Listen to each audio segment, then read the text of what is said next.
Kawasan megalitik yang telah ada sejak zaman Megalitikum menjadi bukti penting suatu perjalanan panjang kebudayaan bangsa yang berasal dari ribuan tahun lalu.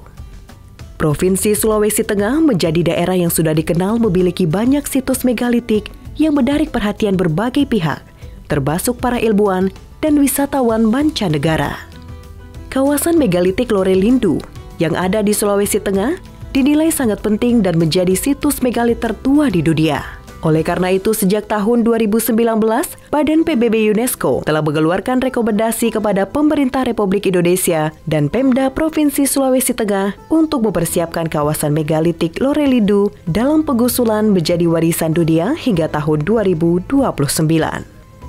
Salah satu cara untuk mewujudkan hal tersebut adalah pengelolaan potensi pariwisata yang berbasis potensi kebudayaan megalitik di kawasan Lorelindu.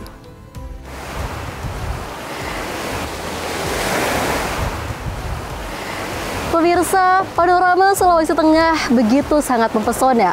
Salah satunya adalah Danau Poso yang tepat berada di belakang saya. Namun ternyata selain Danau Poso terdapat keindahan alam lainnya, yaitu situs prasejarah yang ada di Kabupaten Poso, Provinsi Sulawesi Tengah.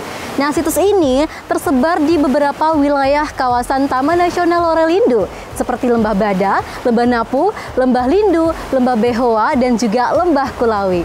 Untuk itu pemirsa, ternyata diperkirakan situs ini telah ada sejak ribuan tahun lamanya.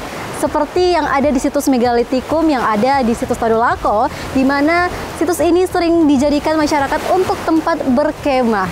Dan kali ini pemirsa, bersama saya, Erma Octavia akan mengajak Anda untuk melihat dan juga mempelajari bagaimana situs Megalitikum yang ada di sini. Dan ikutin terus perjalanan saya. Kawasan megalitik Lorelindu meliputi 4 wilayah, yaitu Lembah Bada, Lembah Behoa, Lembah Napu, dan Lembah Lindu. Pada awalnya cerita mengenai peninggalan kebudayaan megalitik di Sulawesi Tengah dilaporkan oleh para peneliti dari Eropa dan Amerika pada tahun 1898. Beberapa tahun kemudian mulai bermunculan buku-buku yang diterbitkan oleh para peneliti lainnya yang juga ikut melakukan penelitian mengenai megalit di Sulawesi Tengah. Sementara itu, peneliti dari Indonesia yang pertama kali melakukan penelitian mengenai megalitik di kawasan Lorelindu dan menerbitkan buku pada tahun 1980. Ini menjadi awal ikon budaya megalitik Indonesia. Beberapa megalit yang ada di Sulawesi Tengah ini memiliki keunikan yang tidak ada di daerah lain, yakni jenis patung menhir dan kalamba memiliki bentuk yang khas seperti patung Palindo. Patung ini terdapat di situs Palindo atau CP di kawasan megalit yang ada di Desa Kolori, Kabupaten Poso. Menurut cerita masyarakat, patung dengan total tinggi keseluruhan 7 hingga 8 meter yang diukur dari dasar bawah tanah hingga ke atas permukaan tanah ini adalah raja. Oleh karena itu, beberapa arca menhir di sekelilingnya menghadap ke arah patung Palindo untuk menghormatinya. Namun, masih ada cerita lain yang menyebutkan di sekitar patung ini biasa dijadikan tempat pesta pemujaan dan masyarakat akan merasa senang. Maka dari itulah, patung ini memiliki nama Palindo yang dalam artian bahasa Lore atau bahasa Indonesia adalah penghibur. Tak hanya itu, jenis tebuan yang lain adalah kalamba yang hanya ada di 3 negara di dunia, Indonesia, India, dan Laos.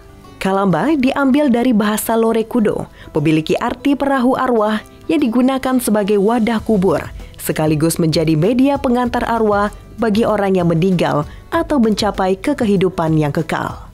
Kali ini saya akan menelusuri situs megalitik yang ada di Lembah Bada. Lembah Bada berada di Kabupaten Poso, terletak pada ketinggian antara 750 meter hingga 1250 meter di atas permukaan laut. Secara administrasi, sebaran situs megalitik di Lembah Bada terbagi dalam 2 wilayah kecamatan, yakni Kecamatan Lore Selatan dan Kecamatan Lore Barat, yakni Patung Langke Bulawa, Patung Loga, Patung Tumpapa, Patung Palindo, Patung Halu Iso, dan Patung Watu Oba. Untuk mempelajari lebih jauh mengenai megalitik yang ada di Lembah Bada, saat ini saya bersama dengan Pak Iksam, seorang arkeolog yang telah puluhan tahun meneliti situs megalitik di Provinsi Sulawesi Tengah. Pak Iksam telah memulai karir sebagai teknoarkeologi pemugaran situs arkeologi di Sulawesi Tengah sejak tahun 1994. Kini, Pak Isam fokus sebagai tim ahli cagar budaya Provinsi Sulawesi Tengah dan pembina Himpunan Pramu Wisata Indonesia DCP Palu. Halo Pak Iksam. Halo. Kebetulan sekali Pak kita ketemu di sini. Apa kabar? Kabar baik ya. Wah, lagi ngapain nih Pak? Aktivitasnya sekarang? Ukur tinggi dan lebar patung Watu Oba namanya. Oh, ini patung Watu Oba ya Pak. Nah pemirsa, ini adalah patung Watu Oba, salah satu jenis megalitik yang ada di sini. Nah sekarang kita bakalan tanya-tanya nih, kira-kira seperti apa sebenarnya situs megalit ini, karena kita pengen sama-sama belajar. Nah mungkin Pak Isam boleh ceritakan sedikit bagaimana sih asal-usul ataupun sejarah dari megalitikum yang ada di Poso ini Pak? Ya, jadi peninggalan megalitik yang ada di kawasan Lore ini merupakan peninggalan berasal dari masa prasejarah atau disebut juga paleometalik. Oke. Itu berlangsung sekitar hampir 5.000 tahun yang lalu sampai dengan sekitar 500 tahun yang lalu. Sebelum Masehi itu ya Pak ya? Kita pakai angka misalnya 5.000 tahun yang lalu. Oh baik. Dan di Lore ini kebanyakan batuan yang digunakan untuk jenis megalit adalah batuan granit yang bahannya cukup keras. Oh iya Pak, benar. Keras, dan tapi sebenarnya ini mudah untuk dibentuk menjadi sebuah tinggalan megalitik. Menurut Pak Isam, patung Watu Oba yang memiliki bentuk seperti hewan monyet ini bisa disebut patung megalitik. Akan tetapi beberapa ilmuwan menyebutkan patung menhir dikarenakan posisinya yang berdiri tegak, memiliki wajah, tangan, badan, namun tidak memiliki kaki. Diperkirakan patung Watu Oba ini masih memiliki panjang sekitar 1 meter ke dalam tanah. Terkait dengan banyak dan uniknya megalitik yang ada di situs megalitik di Provinsi Sulawesi Tengah ini, pemerintah Sulawesi Tengah terus berupaya untuk dapat mempertahankan situs sejarah ini dan mengenalkannya hingga ke kancah internasional. Akhirnya, pada 10 Oktober 2023, pemerintah Provinsi Sulawesi Tengah telah mencanangkan Provinsi Sulawesi Tengah Negeri 1000 Megalit. Pencanangan yang dilakukan langsung oleh Gubernur Sulawesi Tengah Rusdi Mastura ini digelar di kawasan Situs Palindo CP, Desa Kolori, Kecamatan Lore Barat, Kabupaten Poso. Pencanangan ini dilakukan untuk mewujudkan penetapan warisan budaya dunia megalit di kawasan oleh UNESCO, meningkatkan kemajuan kebudayaan, pengembangan pariwisata, pemberdayaan masyarakat, peningkatan kolaborasi, serta promosi pendidikan. Mungkin nanti kita bangun, nanti saya bilang sama pariwisata, tolong bikinkan kamar satu setiap rumah, sehingga orang datang tidak perlu di hotel, karena belum ada hotel, belum ada yang investasi, tinggal di kamar-kamar itu yang standar kelas hotel. Ya, jadi nanti rakyat itu dapatkan uang itu, semuanya sewanya 300, ya rakyat dapatlah. Ya kita bantu ya begini, stafelnya, toiletnya yang bagus, sehingga orang datang. Jadi tinggal di rumah penduduk, tapi penduduk menjaga itu. Kita bantu rakyat itu dengan, itu saya bilang sama pariwisata, itu yang harus di tempat-tempat pariwisata kita yang tidak ada penginapan yang bagus, kita harus buatkan.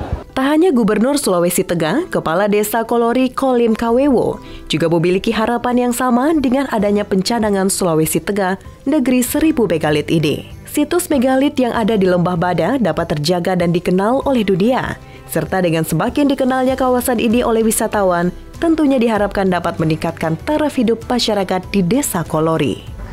Keinginan kami supaya masyarakat di sini diberdayakan dalam hal pengelolaan daripada situs ini, supaya kami sebagai masyarakat di tempat ini bukan saja sebagai penonton, tetapi kami langsung sebagai pelaksana daripada pendukung daripada kegiatan-kegiatan selanjutnya. Kami berharap supaya untuk pelaksanaan ke depan ini, acara-acara begini, kita harus mempergunakan bagaimana kearifan lokal di tempat ini. Contoh, pengunjung itu harus memakai atribut adat masyarakat Bada, supaya ke depan itu bisa, di samping kami sebagai masyarakat adat, budaya-budaya di sini itu Bu tetap dilestarikan.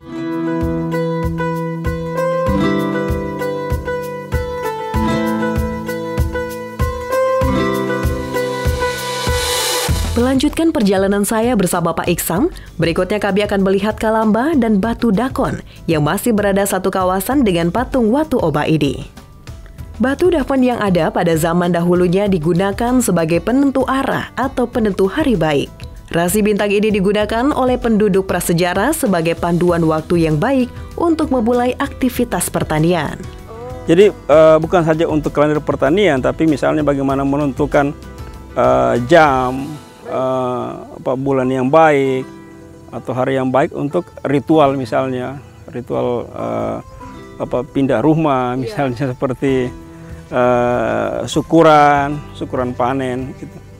Jadi mereka selalu berpatokan dengan perhitungan ilmu astronomi purba begitu ya. Satu megalit lagi yang membuka mata saya tentang betapa pentingnya kita untuk mengetahui sejarah peradaban. Bakal Kalamba atau Kalamba yang belum terselesaikan ini contohnya.